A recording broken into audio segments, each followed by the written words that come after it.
Qu'est-ce que le combat spirituel et comment y faire face? C'est un thème dont on entend souvent parler dans nos églises, mais savons-nous réellement de quoi il s'agit? Le passage le plus explicite et le plus clair du Nouveau Testament sur le combat spirituel se trouve en Éphésiens 6, 10 à 20. On arrive au point culminant de la seconde partie de la lettre, la partie plus pratique en Éphésiens 4 à 6, c'est même l'aboutissement de l'épître entière. Paul lève le voile sur la grande bataille qui fait rage entre, d'une part, Dieu et les siens, et d'autre part, les forces du mal. On peut se demander pourquoi le combat spirituel est si rude alors que Christ a été déclaré vainqueur plus tôt dans la lettre. L'explication est simple, comme beaucoup d'aspects de notre salut, la victoire de Christ participe à la tension entre le déjà et le pas encore. Christ est déjà victorieux, c'est ce qu'on voit en Éphésiens 1, 20 et 21. Suite à sa résurrection, il siège à la droite de Dieu dans le monde céleste, au-dessus de toute autorité, de toute puissance, de toute domination et de toute souveraineté. D'après le verset 22, tous ses ennemis ont été placés sous ses pieds. Pourtant, en Éphésiens 6, 10 à 20, Paul nous rappelle qu'on doit lutter contre les esprits du mal dans le monde céleste, ces mêmes esprits qui ont été défaits par Christ. Ainsi, les fruits de la victoire de Christ ne sont pas encore complètement apparents. Une célèbre illustration nous aidera à comprendre. Elle a été formulée par Oscar Cullmann, qui était professeur de Nouveau Testament aux universités de Strasbourg et de Bâle entre 1930 et 1972. En parlant de la Seconde Guerre mondiale, Cullmann a rappelé qu'il faut faire une distinction entre le jour J, en anglais D-Day, et le jour V, Victory Day, le jour de la victoire. Le 6 juin 1944, jour du début du débarquement des forces alliées en Normandie, fut appelé le jour J. Une fois le débarquement réussi, la victoire était certaine. La Seconde Guerre mondiale avait pris une nouvelle direction, désormais irréversible. Pourtant, la victoire complète n'était pas encore manifeste. Il a fallu attendre le 8 mai 1945, le jour V pour victoire, et de nombreuses batailles encore sanglantes, dont certaines parmi les pires de toute la guerre, pour que les hostilités prennent fin définitivement et que le succès soit total. Dans le combat spirituel, l'Église a déjà vécu son jour J, le jour de Jésus, pour ainsi dire, le jour de la résurrection, le début de la fin de Satan. Mais le jour V n'a pas encore eu lieu, le jour du retour de Christ. En attendant, les batailles font rage, mais on connaît déjà l'issue de la guerre. L'ennemi que nous combattons est un ennemi déjà vaincu. Entrons maintenant dans notre texte. D'abord, notre besoin de la force de Christ et de l'armure de Dieu dans les versets 10 à 13. Je lis le verset 10. Pour conclure, puisez votre force dans le Seigneur et dans sa grande puissance.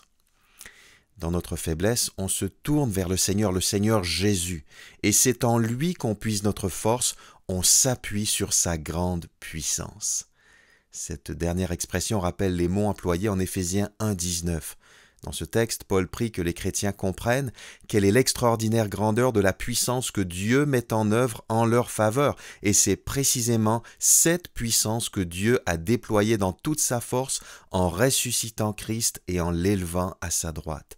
Dans notre texte, en Éphésiens 6.10, il est maintenant question de la grande puissance du Seigneur Jésus-Christ lui-même, qui règne désormais à la droite du Dieu Tout-Puissant et qui domine sur toutes les puissances du mal. La première chose dont on doit prendre conscience dans le combat spirituel, c'est que sans la force et la grande puissance de Christ, on n'y arrivera pas. On doit s'appuyer sur celui que Dieu a placé au-dessus de tous ses ennemis. Le début du verset 11 formule autrement cette dépendance envers Christ qu'on est appelé à cultiver. Je lis le verset 11. « Revêtez-vous de l'armure de Dieu afin de pouvoir tenir ferme contre les ruses du diable. » Revêtez-vous de l'armure de Dieu. Se revêtir de l'armure de Dieu et puiser sa force dans le Seigneur Jésus-Christ, c'est la même chose, mais dit autrement. D'ailleurs, l'arrière-plan de l'image de l'armure de Dieu va nous éclairer. Cette image provient de l'Ancien Testament, plus précisément du prophète Ésaïe. Ésaïe décrit tantôt l'armure de l'Éternel, tantôt l'armure de son Messie, et les deux sont à mettre en relation, un peu comme Paul met en relation la force de Christ et l'armure de Dieu dans notre texte. En Ésaïe 59, 17, le prophète dit de l'Éternel « Il se revêt de la justice comme d'une cuirasse. Il s'est mis sur la tête le casque du salut. En Ésaïe 11, 4 et 5, il est plutôt question du Messie. Il frappera la terre de sa parole comme avec un bâton, le souffle de sa bouche abattra le méchant. Il aura la justice pour ceinture à ses reins et la fidélité pour ceinture à ses hanches. On pourrait citer d'autres textes dans Ésaïe, mais l'idée est la suivante. Ces textes décrivent Dieu et le Messie comme des combattants qui défendent le peuple de Dieu et qui livrent bataille aux ennemis de Dieu. Eh bien, l'armure de l'Éternel, de la même manière qu'elle est devenue l'armure du Messie, devient aussi l'armure des chrétiens, même si les détails de la description de cette armure peuvent varier d'un texte à un autre. Nos armes sont les armes mêmes de Dieu et du Messie. Pourquoi se revêtir de l'armure de Dieu ? Afin de pouvoir tenir ferme contre les ruses du diable. L'ennemi par excellence est nommé, il s'agit du diable. Et notre objectif est de tenir ferme en cette période qui s'étend du jour J au jour V. On connaît l'issue de la guerre, mais ça n'empêche pas qu'il n'est pas toujours simple de tenir ferme. Surtout que le diable est rusé, il varie ses attaques et il fait preuve d'une créativité maléfique. Voilà un texte qui peut rassurer les chrétiens qui auraient peur du diable. Grâce à l'armure de Dieu, il est tout à fait possible de tenir ferme contre ses ruses. Verset 12. « Car nous n'avons pas à lutter contre des êtres de chair et de sang, mais contre les puissances, contre les autorités, contre les pouvoirs de ce monde des ténèbres et contre les esprits du mal dans le monde céleste. » On est engagé dans une lutte. Et à l'époque, la lutte en tant que sport, c'était un corps à corps. Ce n'est pas une bataille qu'on peut mener à distance, comme dans une guerre technologique, mais l'ennemi est plutôt tout près de nous. Et l'ennemi, il n'est pas humain, selon le verset 11, c'est le diable. Et ici, on voit que le diable n'agit pas seul, mais qu'il a une armée complète à sa disposition. Ce sont les forces du mal, les esprits du mal dans le monde céleste, déjà mentionnés en 1,21 et en 3,10. Il s'agit de puissances personnelles, intelligentes et démoniaques. Ce ne sont pas simplement des forces sociales et impersonnelles. À l'époque du Nouveau Testament, l'existence d'un monde surnaturel allait de soi et n'était pas remise en cause, comme ça peut être le cas aujourd'hui dans certaines cultures. Donc, dans la vie chrétienne, il n'y a pas uniquement ce que l'on voit avec nos yeux, il y a aussi des réalités invisibles. Un véritable combat se déroule dans le monde céleste. Verset 13. « C'est pourquoi endossez l'armure que Dieu donne, afin de pouvoir résister aux mauvais jours et tenir jusqu'au bout après avoir fait tout ce qui était possible. » Le mauvais jour, c'est à la fois chaque jour de cette période difficile qu'on traverse, qui s'étend du jour J au jour V, et c'est peut-être aussi une référence à des moments d'attaque particulièrement intenses. Encore une fois, l'objectif est de résister et de tenir jusqu'au bout. Bientôt, le combat prendra fin et on pourra jouir parfaitement de la victoire de Christ en toute quiétude. Deuxième partie de notre texte, notre besoin de chacune des armes de Dieu dans les versets 14 à 17. Non seulement on se revêt de l'armure de Dieu de façon générale, mais on porte notre attention sur chaque arme particulière. Verset 14.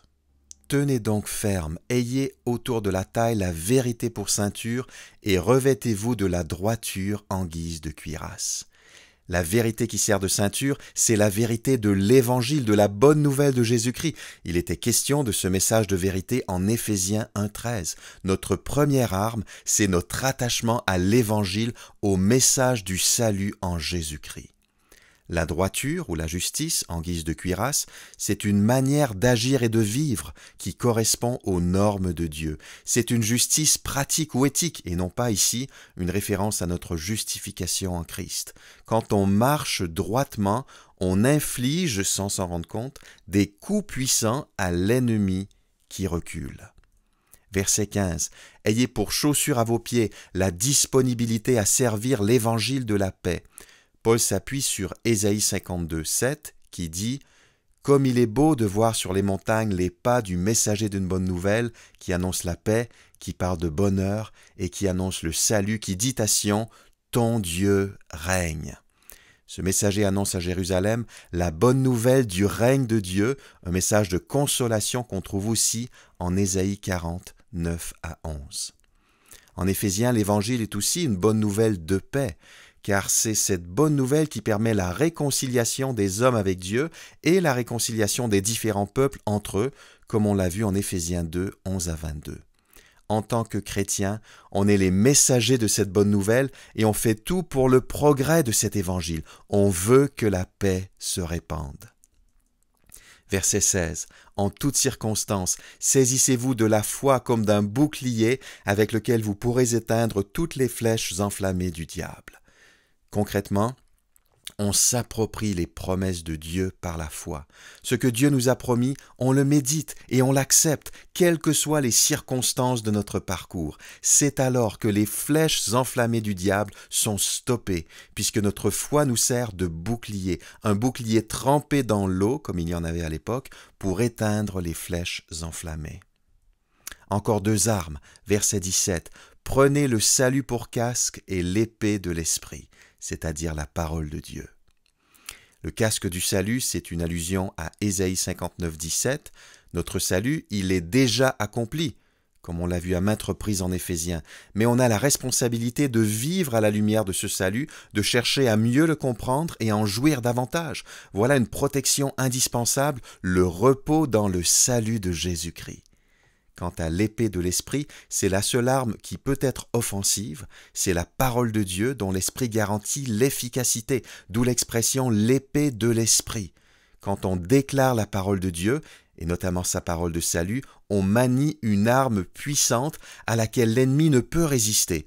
Il ne s'agit pas simplement de brandir la Bible en tant que livre, mais plutôt d'avoir la parole de Dieu en nous, dans notre cœur, et de la transmettre autour de nous. Voilà les différentes armes qui sont à notre disposition. Repassons-les régulièrement pour mieux nous les approprier, comme ce pasteur qui avait l'habitude tous les matins de parcourir cette liste pour une utilisation optimale de ces ressources spirituelles redoutables. 3e et dernière partie de notre texte, notre besoin de prière, versets 18 à 20. La prière est plus qu'une arme supplémentaire ici. C'est l'activité qui rend efficace toutes les armes dont il a été question. Verset 18. En toutes circonstances, faites toutes sortes de prières et de requêtes sous la conduite de l'Esprit.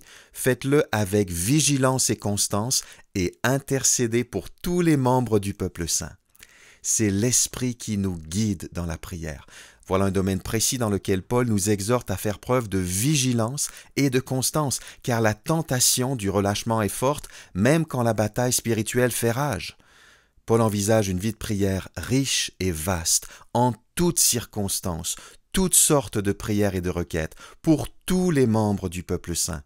Oui, on a tous besoin de prière. Prions pour nos frères et sœurs et sollicitons leur soutien dans la prière. Il y a un rapport direct entre les prières qui montent en faveur des chrétiens et le déroulement concret du combat spirituel dans leur vie.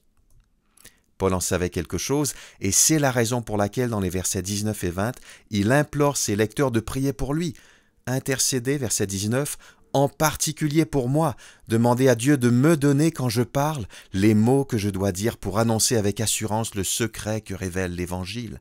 C'est de cet Évangile que je suis l'ambassadeur, un ambassadeur enchaîné. Priez donc pour que je l'annonce avec assurance comme je dois en parler. Ce que Paul veut surtout, c'est de pouvoir annoncer l'Évangile avec assurance, avec hardiesse, c'est-à-dire avec clarté et courage. Prions que nos évangélistes et que nos responsables aient aussi une telle assurance et que chacun d'entre nous puisse rendre témoignage avec assurance. Paul écrit avec ironie qu'il est ambassadeur dans les chaînes. Un ambassadeur enchaîné, c'est une insulte envers celui qui l'envoie. Et c'est effectivement Dieu lui-même qui est visé par l'opposition au ministère et à la personne de Paul.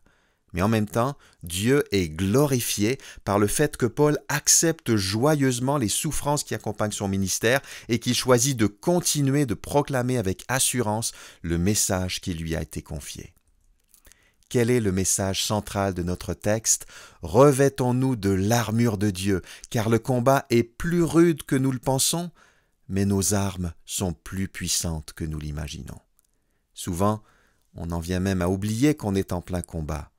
Paul veut nous réveiller, une bataille fait rage, et on est la cible de l'ennemi. Mais n'ayons pas peur, les armes que Dieu nous fournit dans sa grâce sont suffisantes. Elles nous permettront de tenir bon jusqu'à ce que Christ revienne et signe ainsi la fin des hostilités. Notre Père, apprends-nous à puiser notre force dans le Seigneur Jésus et dans sa grande puissance. Délivre-nous de la suffisance et de l'orgueil. Fais-nous prendre conscience de notre besoin de ta grâce et de ton armure dans le combat spirituel. Aide-nous à saisir que les esprits du mal dans le monde céleste sont à la fois dangereux et vaincus par Jésus-Christ. Accorde-nous la vérité pour ceinture, la droiture en guise de cuirasse. Renouvelle notre zèle dans le service de l'évangile de paix. Fortifie notre foi dans tes promesses, quoi que nous traversions. Que ton salut soit notre casque et ta parole notre épée. Afin que l'Esprit nous conduise dans des temps de prière riches et fréquents, notamment en faveur de nos frères et sœurs en Christ. En son nom, Amen.